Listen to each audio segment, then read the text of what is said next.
In your TED Talk, you talked about racism. So define that, because you said people get it confused. They don't know what the real definition is of racism.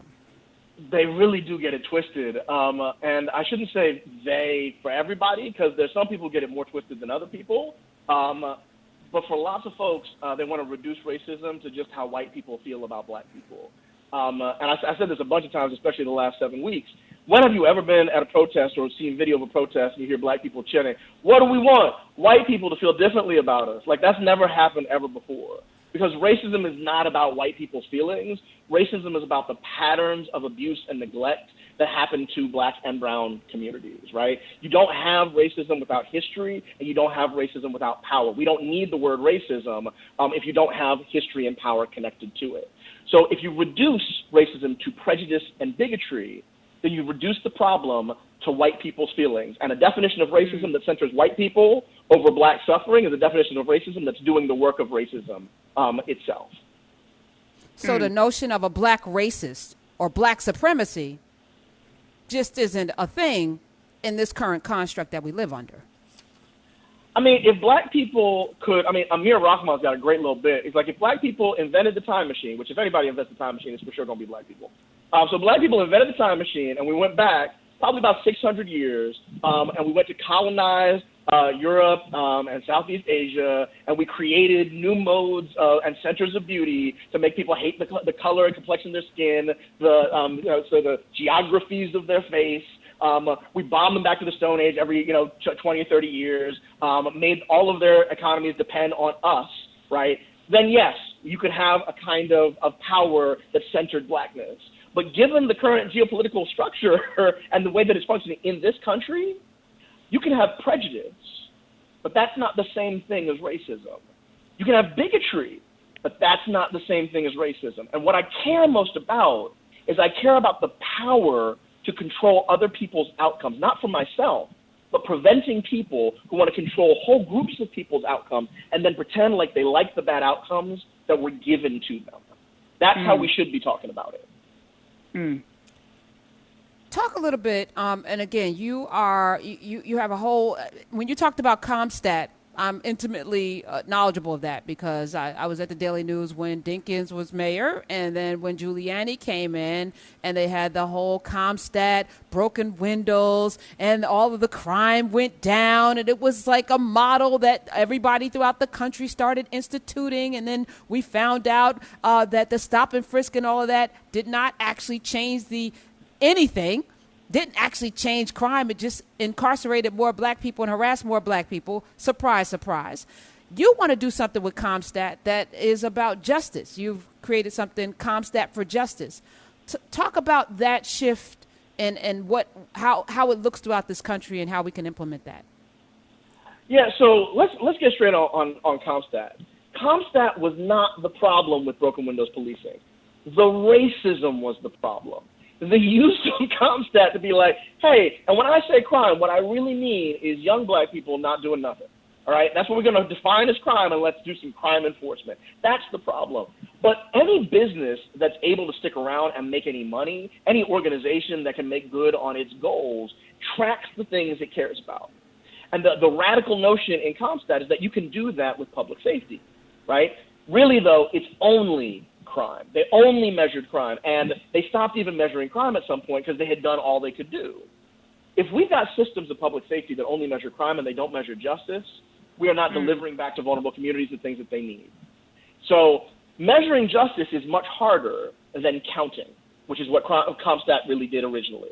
All they did is they counted instances of crime. They tried to identify patterns, and they said, hey, go where the patterns are. That's the good version of it. And at a later date, they're like, well, there's no more patterns. Just go where the Negroes are. And that's what happened next. But to do justice, you actually have to do analytics, not just counting. And that's part of the reason why law enforcement hasn't done it up until now. So we set up our organization to start calculating ways to measure justice and to give back to communities the analytics that say, hey, don't just hold these departments accountable for crime. Hold them accountable to your values. And when you do that, just like any other organization, you can make them deliver on the things you hold them accountable for. Now, you can only do that when you have power. So all the things that we do with the science is nothing without political power, right? And in this moment, we owe almost everything that's possible to the folks out on the streets every night for the last 59 nights, right? So let's not overstate what the power of the nerds are. But without the nerds, what we would have is passion and activation, but not a path forward, right? So it needs to be both the nerds and the activists working together to deliver on public safety that we send as Black communities. Dr. Goff, I just wanted to thank you for your work and the research that you do and the products that come as a result of that. We have actually looked to your center, and we at the Center for Law and Social Justice at Medgar Evers College have looked to your center for a lot of information and found it just extraordinarily helpful for informing our approach. And I wonder if you are familiar with the conversation that is questioning the viability of continuing police reform as opposed to embracing community policing models that are similar to those which we find in, for example, some traditional Jewish communities. So for people who are not familiar, in certain parts of Brooklyn, for example, you have insular religious minority communities that have their own policing mechanisms. They have their own cars, and sometimes you will see even in Crown Heights, Brooklyn, a car that looks like an NYPD car, but it's got CHSP on it, Crown Heights Shomron Patrol or Safety Patrol on it. And these are entities that have their own issues, yes, but that these communities have determined we want our own policing systems. We are going to get city council funding for them in addition to setting up a volunteer structure. And they have essentially, in many ways, bypassed having to interact with NYPD for a whole host of issues.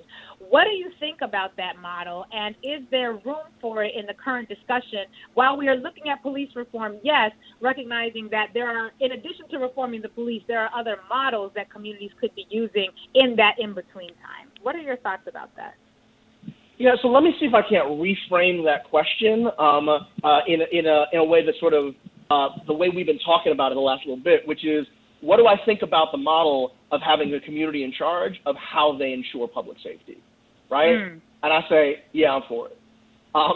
Like the only way that you ever get public safety is with the public determining what safety is. And in fact, in many urban communities, and let's be clear on what we mean, urban communities are places where Black and brown people were forced to live because white people felt comfortable with us living there, right? That's right. In those urban communities, it's not the Black and brown folks who live there who are determining it, it's the broader county, which all of a sudden gets way more white, right, and way more hostile to the things that Black and brown folks need, particularly Black folks, especially up here in the Northeast, right?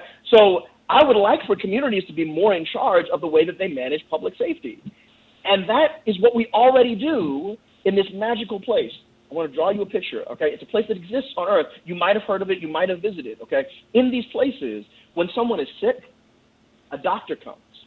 When they've got a mental health issue, they have access to therapy. When their kids are acting out, they can talk to a counselor, right? When they're contemplating suicide, they have friends they can talk to. When there's a divorce, right, or marital problem, there's a couch they can go live on. This place, and it may be hard to pronounce, it's called the suburbs. And this magical place, I'm telling you, they're in charge of their own police. The police do what they want to have happen. And when the police are too harsh, those police get fired. It's amazing. Right. You've never seen anything like it before. So the point of all of this is, like, we're talking like there are these models that are from outer space, and we have no idea how we could possibly get them together, right? But there's not even disagreement between the folks who are calling for abolition and the folks who are calling for large police budgets, except about the dollar signs. Law enforcement that we work with for the last 25 years are saying, you send us to too many damn things, we can't possibly get trained on all that stuff. The last thing I want for someone considering suicide is a badge and a gun, and yet you have defunded Black communities for so long that we're the only thing left. What we can do is we can combat violence in the streets. What we can't do is combat violence in the form of poverty. And so if you don't have the right tools for the right problem, then you're going to end up with what we've seen for the last 2 months in the streets of America. How do I feel about centering community control over law enforcement? Yeah, I'm for it. So is law enforcement, so are Black communities, so is everybody except for the people who profit off of our division. Dr. Philip Atiba Goff. Atiba, what does that mean? So my parents tell me, and Google has confirmed, that Atiba is a Yoruba word, a Yoruba name for wisdom or one who seeks understanding. And I feel like you might want the little bit of the fuller story. So I'll tell you, I have an older brother whose middle name is Ibata. It's an Igbo word that means strength and perseverance. because they figured moving from the South to the North that a black child was going to need some strength and some perseverance. And the first 5 years of his life, they messed with him so bad, they're like, yo, we were not prepared. This Northern racism is some new stuff. So next generation is going to need to seek wisdom that we don't have. So they named me Atiba with that mission put on my name. And I have tried to be good to it for at least most of my 43 years of life.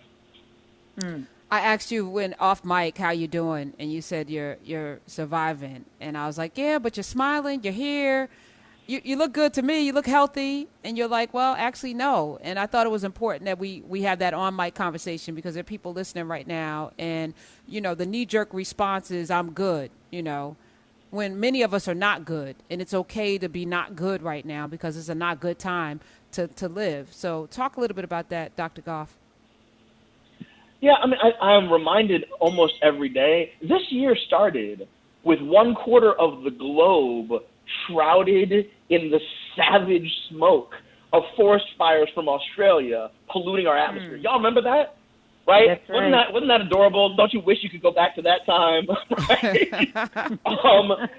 Right. And so then shortly thereafter, there was a generational pandemic fueled by incompetency and ego that once it hit the United States, ravaged out of control. And that was also fueled by the structural inequality and racism that we then saw further ignited 2 months ago in the public lynching of George Floyd. Right? So that was enough. Each one of those would have been enough. Right? And it's as if God said, no, y'all do not understand what kind of panic you need to be in right now, how much you need to rely on something larger than yourselves. So let me make sure that the federal government is going to send troops into cities that are already suffering from concerns around autocratic kind of impulses at the local level. We got to give you some federal fuel on that as well. And then they took John Lewis from us, and they took C.T. Vivian. And it's like this, none of that was cute, but now this stuff got personal. So for anybody who's like having a hard time just kind of sitting on their couch, somehow you found a way that you can keep your rent, and that you're working from home, and it's somehow less stressful than going to work every day, and you're like, I don't even know why I feel this way. We've been stalked by the climate that we messed up, by the viruses that we messed up, by the public safety systems that we messed up, by the federal government that we messed up, and the education systems that we messed up, right? Every one of the sins that we planted in the ground of the society we've been walking through has sprouted like the harvest. And we're reaping it right now. So anybody having a hard time today and any given day, you don't need an extra excuse. You don't need to have lost a child or a mother or somebody. You don't even need to be worried about that. This is a world that is not set up to give you peace. So if you're having a hard day, it's okay. And I told my whole staff, any day you're having a hard day, it's okay to say that out loud. Let's make sure that when we ask people how you're doing, you ask that with the earnestness you would for someone who could be struggling, because anybody might be. And I have to model that behavior, right? I can't ask my staff to be vulnerable and say they're not okay and then not do it myself. So, you know, I'm not trying to burden nobody with it, but I'm trying to be honest.